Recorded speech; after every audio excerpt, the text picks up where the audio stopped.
almost like a classic .5. Well, you got half of this. I didn't say JJ would be named it this week. I think JJ is going to be the head coach. I'll give you a classic one.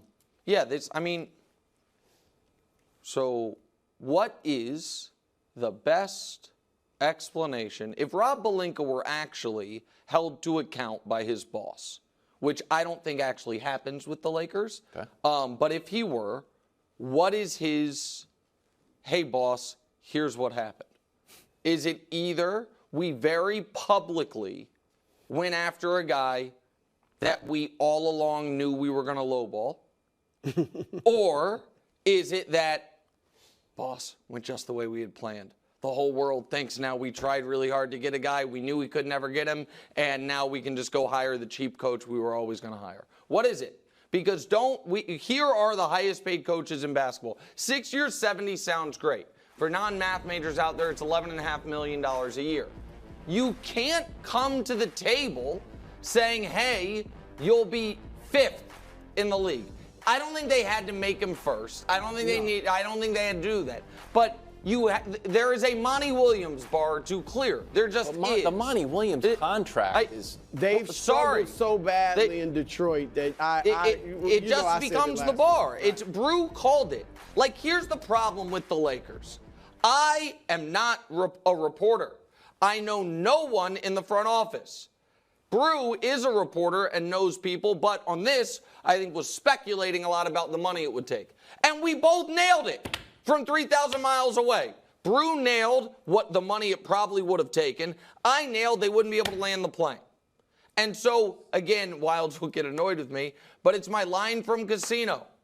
Either you were in on it or you were too dumb to know what was happening. Either way, you got to go. Either all along you didn't expect to get this guy and it was all a ruse for PR, or you really thought you were getting him and you couldn't get him.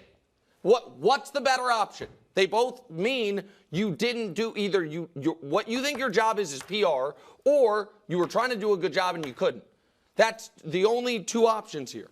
And when all the reporting was long-term, lucrative. It was stressed. Oh, the Lakers are preparing the granddaddy of all contracts, all right? And none of us thought it was going to be Steve Kerr or Popovich money. Yes. But still, $11.5 million a year. When Detroit gave Monty, and Monty obviously has had a good track record before Detroit, but still, you're giving Monty got a bigger offer from Detroit.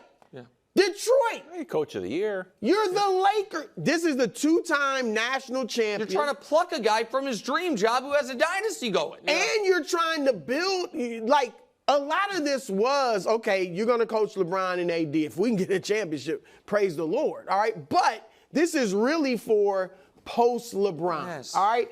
And they're looking at Brad Stevens, and look what he's built in Boston and other, Oklahoma City, building a franchise, all right? That's what they wanted. Then offer the man, make him an offer he can't refuse. Because I do think he kind of wanted to stay in UConn. And I told you guys, some people around the league were speculating that this is for him to get more money from UConn. And maybe if you pay J.J. Redick, if he's the guy, less money because he knows we're not The Lakers are every coach's stalking horse.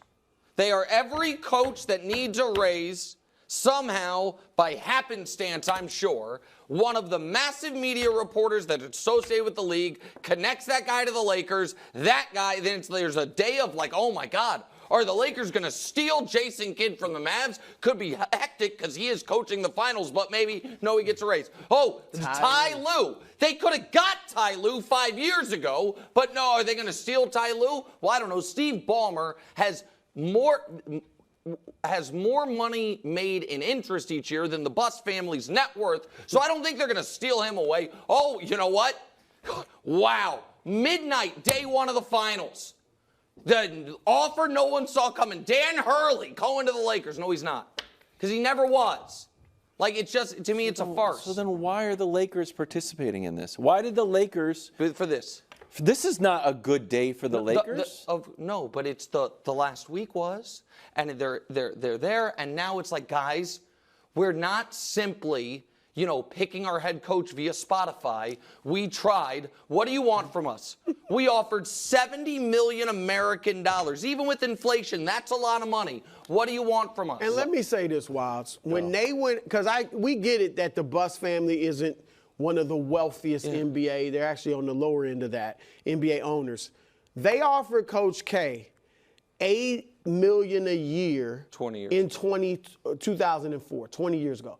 $8 million in 20 years ago is a lot more than $11.5 million today. All right, I know Dr. Buss obviously was around at that point, but it's the same family. You could have offered, and you could have justified it. I get it. I'm not saying Hurley is Coach K, but he's about the closest thing right now. All right, and so they just. So, can I pivot? You guys have made this a financial conversation. Do you think, so you have a financial piece here. Maybe he would have gone for more money. There's another piece of like, Dan Hurley wants to chase a three-peat and he wants to build something at UConn, and UConn is a powerhouse. That's here. Do you think there's another piece of it where, you know what, this Lakers job, the way it's organized structurally, maybe the roster is not like Dan Hurley just didn't want to coach the Lakers, period. But then isn't it their job to figure that out before you let the entire world know that whoever you hire is not the guy you wanted? Because now that's what's happened. Like that, and you tweeted this, so I'm not trying to take but this is exactly what they did with Ty Lue 5 years ago. Let the whole world know we have offered Ty Lue, and they got those. Listen, we're listening to LeBron. We're doing it. Offered Ty Lue. What do you want? Okay, well, you expect us to pay him. I mean, well, that's a whole nother story.